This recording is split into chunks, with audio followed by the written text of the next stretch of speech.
You really can't scroll online these days without hitting figures like Andrew Tate. He seems to be everywhere. Absolutely everywhere. Yeah. For better or worse, yeah. And it's often controversial, sometimes just plain bizarre, but what really makes you stop and think, what warrants a deep dive, is the scale, the sheer scale of his presence, and the influence he seems to have, especially on young men. It's staggering, isn't it? We're talking about engagement levels that are just hard to wrap your head around. Billions of views. Billions, yeah, across platforms like TikTok. It's really not some, obscure corner of the internet anymore. No, definitely not fringe. It's mainstream. A significant force shaping online culture, particularly for younger people. Absolutely. And when the sources we've looked at highlight figures like hashtag Andrew Tate videos having over 12.7 billion views on TikTok alone, well, that's an immediate wake-up call. It really is. That number, it's not just large. It tells you something about the penetration, the daily exposure, especially for those younger audiences, say 25 and under. They live on these platforms. Right. So it's mainstream for them, even if older generations aren't seeing it as much. Exactly. It's the digital space where they spend so much time. And that kind of reach, that level of engagement, is precisely why we need to understand what's going on here. So for this deep dive, we've pulled together a stack of sources, really trying to grapple with this. We're looking specifically at articles, including several good ones from The Guardian, that dig into the appeal of Andrew Tate and this wider online thing they call the Manosphere. Right, the Manosphere. And crucially, these sources also try to explore why it's happening and maybe what can be done about it. What are the alternatives? Yeah, and these articles are so valuable because they try to move beyond just, reacting to the latest controversial clip. Right, the outrage cycle. Exactly. They attempt to get to the heart of why this messaging resonates so deeply with young men right now. And they look at the societal factors, what might be creating the fertile ground for this influence. And they offer potential ways forward, too, based on research. Yeah, drawing on research, looking at real-world examples of things that might be working. Okay, good. So our mission today, then, is to take these sources and really unpack them. We want to understand the landscape, explore the underlying reasons, the why, look at the potential implications, and then really dig into the ideas these articles present for maybe countering this with more positive narratives, better support. Sounds like a plan. A proper deep dive. It is. All right, let's start by just establishing the sheer reach and the nature of the content itself, as the sources describe it. Okay. Well, looking at that digital landscape where figures like Tate operate, the scale is definitely the first thing that hits you. We mentioned the 12.7 billion TikTok views for the hashtag. Right. And just to put that in perspective, that's not just trending. That's like a constant, pervasive background noise, a stream of content being consumed globally. So even if you're not actively looking for him? Exactly. You're likely to bump into clips, edits, discussions, just scrolling your feed, especially if you're in that younger demographic. And the sources are pretty clear that the content itself, it's not all one thing, is it? It's kind of a mix. Yeah, definitely a blend. Sometimes you see these videos that, on the surface, they look just like standard self-help stuff, motivational content. Right, like fix your mind, no excuses, hard work, determination, that kind of thing. Exactly. Discipline, goals, waking up early, pushing yourself, which, sounds pretty positive on its own. Sure. Many people are looking for that. Precisely. And that's part of the hook, isn't it? Many young men are genuinely looking for motivation, for direction, for encouragement to improve themselves. And these figures often wrap their message in that exact language. But as the sources really highlight, woven into that sometimes right out there, sometimes more subtly, are the really toxic views. Often overtly misogynistic. Okay. So it's the combination that's tricky. It's what makes it so difficult to navigate, yeah. A young guy seeking self-improvement might easily stumble into content that normalizes really problematic attitudes towards women or promotes these harmful worldviews, and it's presented right alongside the get up and work hard message. It's like that Trojan horse idea, isn't it? You come for the motivation, maybe you stick around, possibly without even realizing it, for the other stuff. That's a good way to put it. There was one detail in the sources that really stood out to me, the anecdote about the teenage cousin who got drawn in. Oh, yeah, I remember that one. Apparently, the cousin found Tate funny, which is interesting itself, how humor can be a gateway. But the core appeal for him, the source said, was Tate's really binary view of success, like either you want it or you don't. That anecdote perfectly illustrates it, doesn't it? How that simplified, stark message can really land Right. in a world that feels so complex and uncertain. Yeah, A black and white perspective can feel, well, grounding, success or failure, effort or laziness. Simple. And the cousin also saw Tate's philosophy lining up with values like hard work from his own background. And that's key. For many, the initial connection isn't even about the misogyny. It's about this perceived alignment with positive, maybe traditional values, discipline, ambition, self-reliance. So the influencers cultivate this self-help guru image. Deliberately, yeah. To tap into those aspirations, they speak directly to the insecurities young men feel, maybe a lack of confidence, uncertainty about the future, feeling a bit lost, and they offer what looks like a straightforward path, a path to power, to success. And Tate, he's not operating in isolation, is he? The sources place him within that broader online ecosystem, the Manosphere. How do they describe that? Yeah, the Manosphere. It's not like a single organized group. It's described more as a loose network, often overlapping. Okay. The sources point to it, including figures who are basically anti-woke culture warriors. Right. Others focused on the get-rich-quick stuff, like the crypto bros. Yes. Them. And also aligning with certain political factions. They even mentioned Donald Trump supporters as part of that mix. So a diverse bunch, but with some common threads. Yeah, often a shared thread of reaction against perceived societal changes, especially around gender roles, identity politics, that kind of thing. Plus, a big focus on individual success, usually framed as wealth and status, achieved outside the usual systems. What really struck me as fascinating, maybe even counterintuitive, was how the sources talked about some surprising alliances or overlaps in this space. Like the connection with Tommy Robinson. Exactly. They mentioned Tate having met him untold times, and one source quotes Tate from an interview saying Robinson was, quote, doing his very best to protect England from Islamization. Which is pretty striking, isn't it? Yeah. Especially when you contrast that with Tate's later, very public conversion to Islam. Right. It seems contradictory. And the sources follow that up by pointing out that apparent contradiction. They note how young Pakistani and Bangladeshi boys, maybe in places like Luton, who share Tate's adopted faith, are being drawn into these online communities. Communities that include people who previously held explicitly anti-Muslim views. Precisely. It raises that really profound question. How do young guys encountering this stuff navigate those kinds of ideological clashes? Does the main appeal, the promise of strength, success, being understood, just sort of override everything else? It suggests that maybe, for a lot of these young men, the primary draw is that aspirational message about status, wealth, masculine identity, maybe combined with a feeling of belonging to a community that feels empowering. Even if that community holds some pretty conflicting or problematic views on other things. Potentially, yeah. The online space allows these unexpected connections, bringing together individuals and ideas that might never meet in the physical world. It's a really complex dynamic the sources are highlighting there. Okay, so we've set the scene. We've got the huge reach, the complex, blended nature of the content, and this broader manosphere context. But like we said, the core question is why? Why are so many young men, from really diverse backgrounds apparently, finding this content so compelling? Let's dive into that context, the reasons the sources offer. Right. The sources connect this appeal to some really profound challenges facing young men today, both internal things and, external pressures. Okay. One big factor they discuss is the alarming rise in mental health issues among young people generally. That's definitely a wider conversation happening. It is. And they specifically mention how in some communities, they reference the Muslim community in one article, there can still be a real stigma around talking about mental health struggles. Things like anxiety, depression. Talking about them openly can be difficult. So if you're feeling lost or anxious or uncertain, but you feel like you can't actually talk about that vulnerability with family or friends, where do you go? Exactly. Where do you turn? And this potentially leaves vulnerable young men feeling isolated and actively searching online for solace, for motivation, for understanding. And figures like Tate. Well, figures like Tate, who sometimes talk about their own past feelings of depression or lack of motivation, and frame it as something they overcame through sheer willpower, hard work.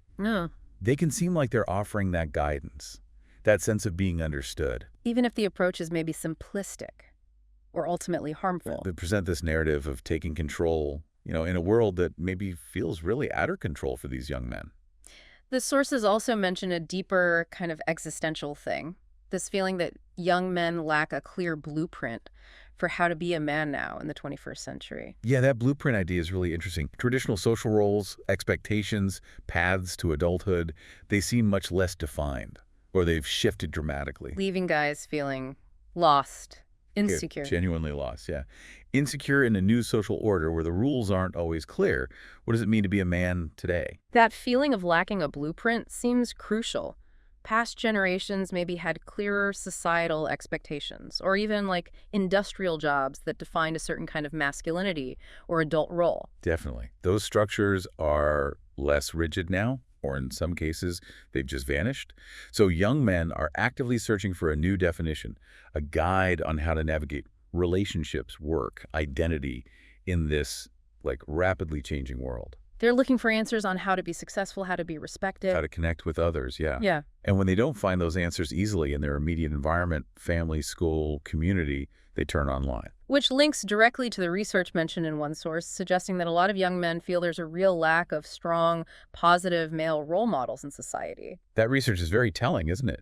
If mainstream culture or their local communities don't seem to offer accessible examples of, successful positive masculinity, Then the online world steps in. it steps right into that perceived void. But unfortunately, as the sources point out, the figures who are best at capturing attention online often aren't healthy or positive examples. They're more like caricatures. Yeah, exaggerated versions of traditional masculinity, often combined with this aspirational wealth display. And the message of Tateism, which some perceive as being about achieving freedom, power as a man, a sort of male emancipation from society's rules, that can be incredibly appealing if you're feeling disempowered or constrained. And it's not just these internal feelings, is it? The sources paint a really vivid picture of the broader external context feeding into this. Significant economic and social dislocation. Oh, absolutely. The sources really emphasize this isn't just about individual psychology. It's rooted in systemic issues. Okay. Young people today are entering an economy that's just marked by deep inequality. The gap between rich and poor is huge. They face an increasingly atomized society. People are more isolated, less connected through traditional community structure. Right, less local belonging. And a job market full of precarious, insecure work, not stable long-term careers. The sources point out that the old idea of rising with your class, collective progress through unions or stable jobs, that's largely gone. And instead, it's been replaced by what the sources call this intense individualistic focus on rising out of your class. Exactly that, pulling yourself up alone. And this economic reality, this pressure, it feeds directly into the appeal of those get-rich-quick narratives you see online. Right. The forces use some pretty stark statistics to underline just how severe the economic context is for many young people. They highlight, for instance, that nearly half of children in Luton are growing up in poverty. Half. That's shocking. It's not just a number, is it? It represents daily struggles affording food, heating, decent housing. And the figures are even higher for some specific ethnic groups in the UK. They mentioned 67% of Bangladeshi children, 58% of Pakistani children living in poverty. Those are incredibly high rates. They really underscore the kind of desperation that can emerge from economic hardship.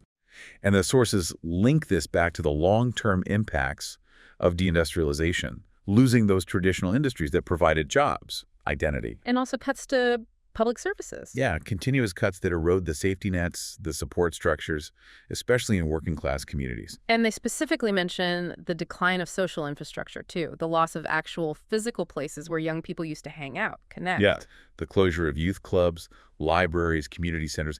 These were vital spaces, weren't they, for spontaneous social interaction, informal mentoring, just building a sense of belonging outside home and school. And with those gone, young people lose those physical connection points. And what steps in to fill that void? Increasingly, it's social media platforms. They become the primary, sometimes the only space for connection, for information gathering for many young people. And this is exactly where figures like Tate and those crypto bros thrive, isn't it? Flaunting these lifestyles of extreme wealth. Yeah, encouraging followers to chase financial success through non-traditional means, often risky, sometimes dubious. The sources capture that perfectly with the story of the Year 9 student asking, how do I become a millionaire without going to school? That question just encapsulates it, doesn't it? Yeah. The disillusionment with the traditional paths and the allure of these seemingly faster routes to financial security promised online. Routes that might look more appealing than years of education, followed by uncertain job prospects in the kind of economy the sources describe. And the sources contrast this individual focus with the past, don't they? They mention the hope many young people felt during the Jeremy Corbyn years. Yeah, they reference that period when political projects seemed to promise systemic change, things like free tuition, a higher minimum wage. The focus felt more collective then. Right, a sense that maybe the system itself could be changed to benefit everyone. Exactly. But the sources observe that maybe in the absence of those collective projects, or following their failure to really materialize, many young men are increasingly turning towards the individual solutions offered by online influencers. The logic shifts. The underlying logic, according to the sources, seems to shift from let's change the system to how can I win within the system as it is? Why invest energy in collective action or politics when you can focus all your energy on becoming one of this system's individual winners? A move from collective hope to individual striving. Pretty much. And the online space provides the gurus, the blueprints for this new philosophy. And this online world, it's not just passively filling a gap, is it? The sources argue it actively shapes vulnerability. They call it an unregulated online world that really capitalizes on teenage uncertainty, almost eclipsing real-life role models. Yeah, it capitalizes on that uncertainty by presenting these carefully curated, often really distorted images and narratives. The sources note that online spaces are just rife with misrepresentations of sex, body image, and success. So what young men see isn't real life. It's a hyper-real version, or aspirational, or sometimes deeply negative, not grounded reality. And this brings us to the algorithms. The sources make a really crucial point here. Harmful content doesn't just sit there waiting for you to find it. Social media algorithms actively come looking for you. That is such a key mechanism of influence. Algorithms are designed purely to maximize engagement, right? You keep scrolling. Exactly. And often, sensational, emotionally charged, controversial content is incredibly effective at keeping users hooked. The sources highlight that the algorithms, they don't care if it's good motivational content or bad, harmful content. They just see engagement. They just promote what gets clicks and views. So on your typical feed, a positive message about, say, hitting the gym might appear right next to a misogynistic rant or a get-rich-quick scam. And that mixing makes it hard to tell apart.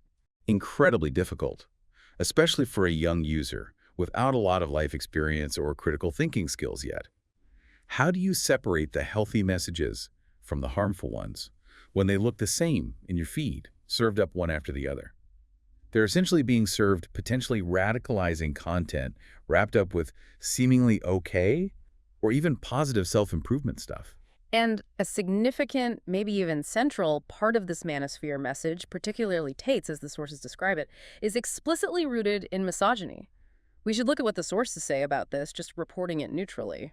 Yeah, the sources detail some very controversial views attributed to Tate. For example, being banned from Twitter after saying women should bear responsibility from being raped. Right. He's also quoted on other restrictive views, like saying he wouldn't let his partner go on a girl's holiday, calling it disrespectful. And there was the point about preferring to date younger women. Yes. The sources point out his expressed preference for dating young women, specifically mentioning 19-year-olds, because he reportedly said he can make an imprint on them, which implies this desire for control, for shaping their views from a young age. What's interesting in the sources' analysis is they argue the women in his videos aren't just there for show, not just titillation. Their behavior is used to justify the misogyny. That's a critical observation they make. It's not just background decoration. The women in his content, or the stories he tells about women, are often framed in a way that serves to validate his worldview, his rules about how women should behave. They use the chess analogy as an example. Right, the chess analogy, where Tate apparently compares the king moving one square at a time, representing, the slow, hard grind of male effort, to the queen who zips across the board, representing, in his framing, the perceived ease or speed with which women can gain status or resources, maybe through relationships or appearance, without that same level of effort he assigns to men. And that analogy, it's not just a random thought, it builds a narrative.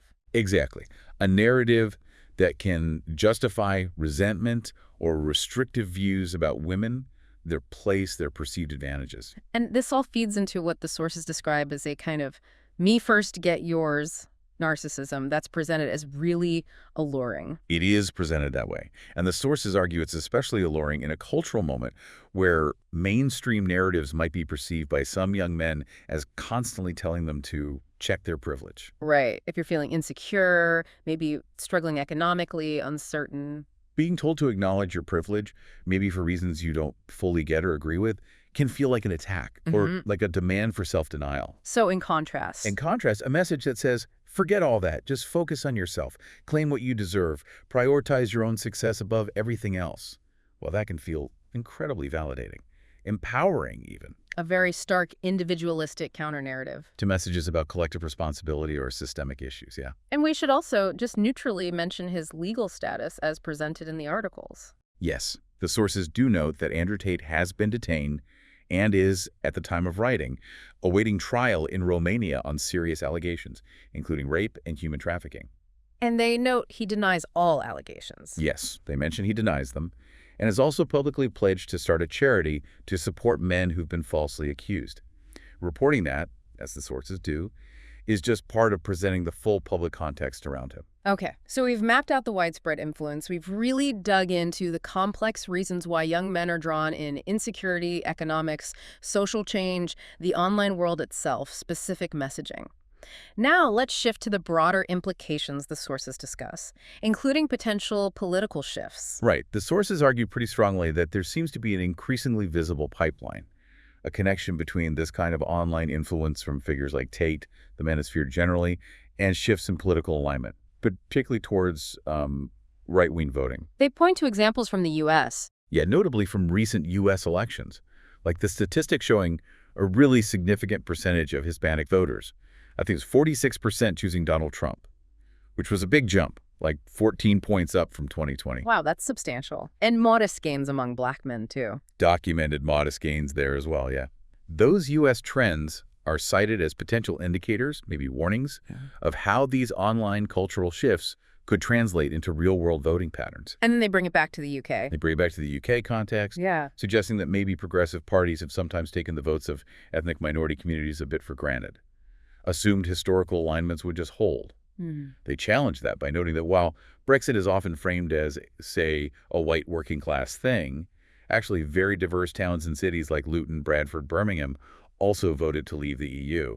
It's not a simple narrative. And they back this up with findings from a UK report, adding more nuance. Yeah, that report found that certain ethnic and religious groups, specifically British Bangladeshi, Black Caribbean, and non-white Muslim and Christian voters, were actually more likely to hold socially conservative views than some other groups on issues like crime, foreign aid. Social values that might align more with right-wing platforms. Potentially, yeah. More so than with typical progressive stances on those specific issues. Whereas on the economic side, British, Indian, and Chinese voters were more likely to hold right-wing economic views. That's what the findings suggested, yeah. So the sources present political figures like Rishi Sunak, Kemi Badenoch, not just as individuals, but almost as representatives of this observed shift, this diversity of views within ethnic minority communities. And the underlying concern expressed in these articles is? The concern is that as online culture, which currently has these very loud, dominant right-wing voices and themes, continues to influence younger generations, these viewpoints and the resulting voting patterns might become even more common, more entrenched over time. And this discussion about political shifts, it leads directly to maybe a more alarming implication the sources raise, concerns about radicalization. Yeah, they explicitly voice that worry, that young men immersed in these online spaces and narratives are potentially being pulled towards divisive, sometimes extreme right-wing ideologies. Given everything we've discussed. Given the insecurity, the economic frustration, the perceived lack of guidance, the algorithms pushing content, the sources suggest that this pathway towards radicalization for some young men can, worryingly, sometimes feel almost inevitable if it's left unchecked. That's presented as a serious potential outcome. A very serious potential consequence of this widespread online influence, yes. Okay, so if the situation is that complex, potentially that concerning, what do the sources actually suggest can be done? Right. Are there effective alternatives? Counter-narratives that can actually reach young men and offer more positive ways forward? Yes. Thankfully, the sources do offer pathways to action and reasons for hope. They don't just describe the problem. And one of the most powerful things they highlight is the enduring power of real-life role models.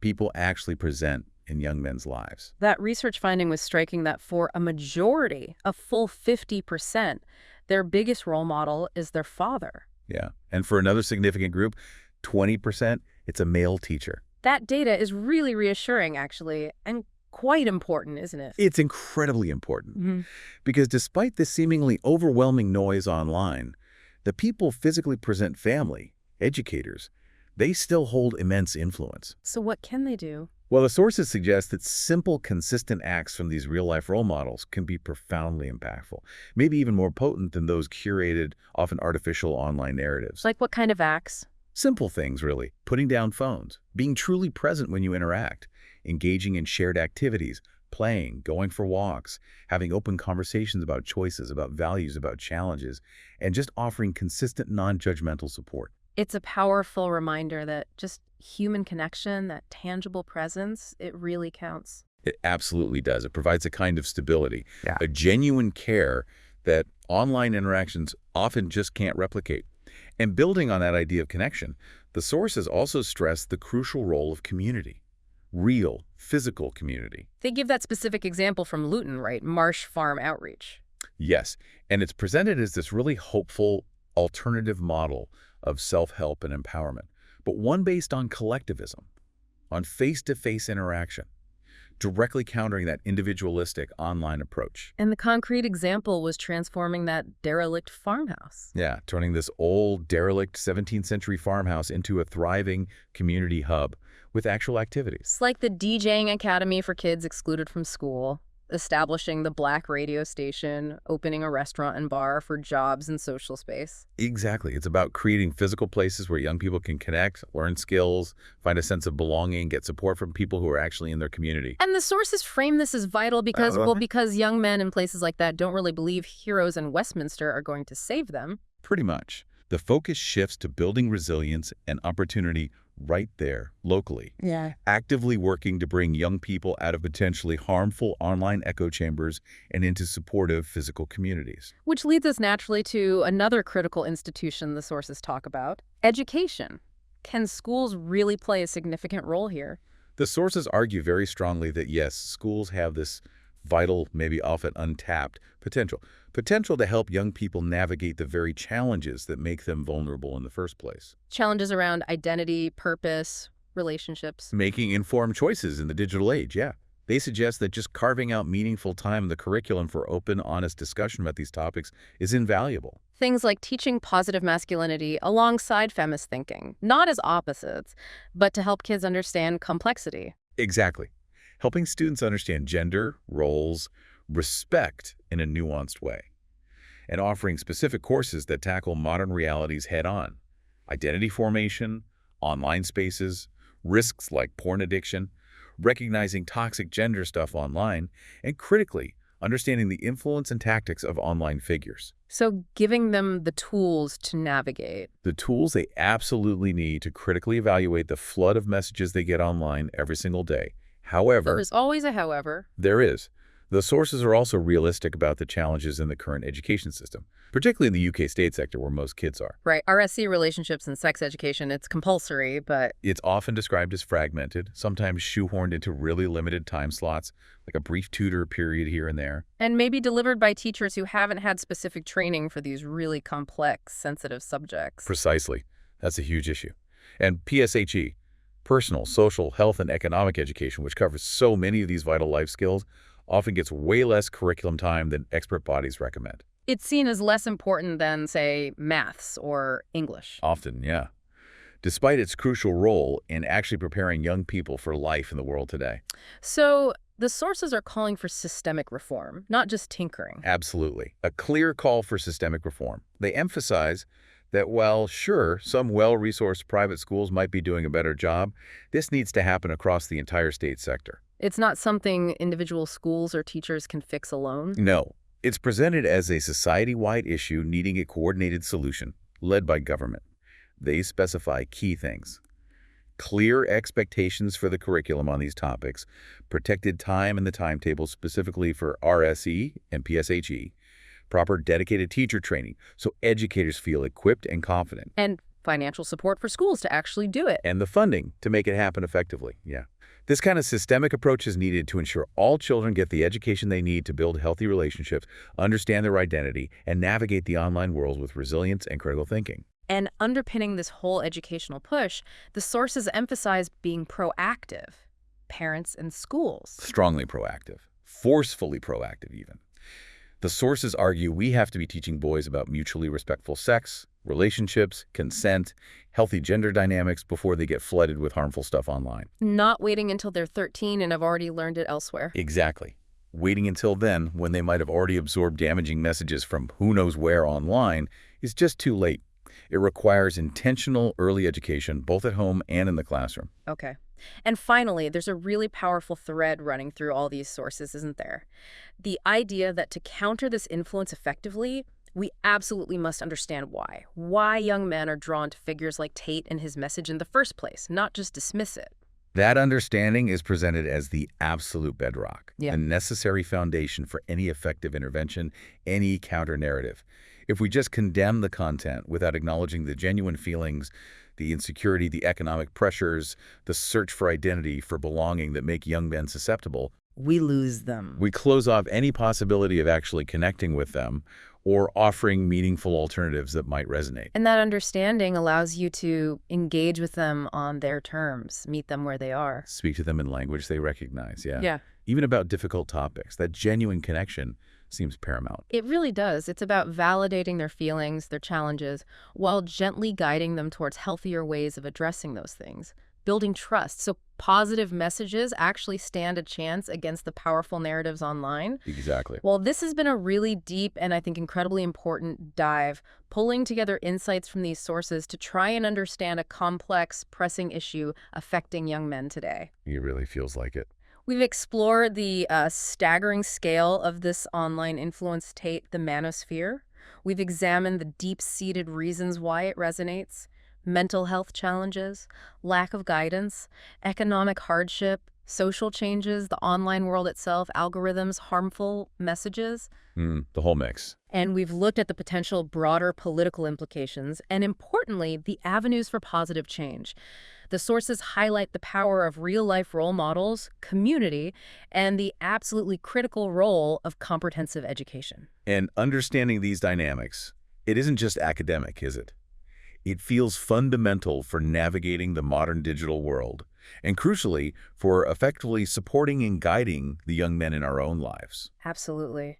And as we wrap up this deep dive, here is a thought for you, the listener, to consider. One that builds directly on what the sources said about real-life influence. Right.